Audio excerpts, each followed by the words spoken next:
ಯಾವಾಗ ಮನುಷ್ಯನು ತನ್ನನ್ನು ತಗ್ಗಿಸಿಕೊಳ್ಳುವಾಗ, ತನ್ನ ದುರ್ಮಾರ್ಗದಿಂದ ಬಿಟ್ಟು ಬಿಡುವಾಗ ದೇವರು ಕರುಣೆ ತೋರಿಸುವಂಥ ದೇವರು.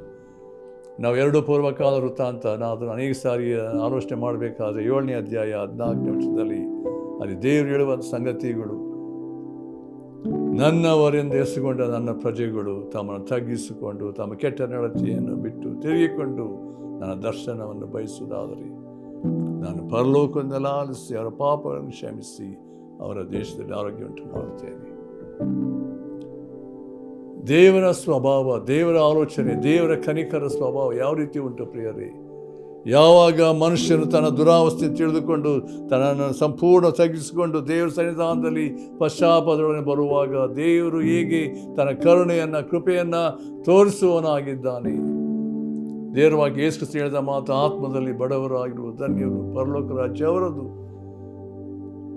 ದೀನತೆಯುಳ್ಳವರಾಗಿ ಬರುವ ನೋಡ್ರಿ, ಅಲ್ಲಿ ಆ ಒಂದು ನಿನೆವೆ ಪಟ್ಟಣದ ಒಂದು ಸ್ಥಿತಿಯನ್ನು, ಎಂಥ ಒಂದು ದುರಾವಸ್ಥೆ ಇದ್ದ ಸ್ಥಿತಿಯಲ್ಲಿ ಎಲ್ಲರೂ ಏನಂತ ಹೇಳಿದ್ರೆ ತಮ್ಮನ್ನು ದೇವರ ಮುಂದೆ ತಗ್ಗಿಸ್ಕೊಂಡಂಥ ರೀತಿಯಲ್ಲಿ ದೇವರು ಮನ ಮುರುಗಿ ಮಾಡಬೇಕೆಂದ ಕೇಳಲು ಮಾಡದೆ ಅವರನ್ನು ಕ್ಷಮಿಸುವಂಥ ರೀತಿ ದೇವರು ಏನಂತ ಹೇಳಿದ್ರೆ ಕನಿಕರವುಳ್ಳ ದೇವರು, ಕೃಪೆ ಕೊಡುವಂಥ ದೇವರು, ಕ್ಷಮಿಸುವಂಥ ದೇವರು.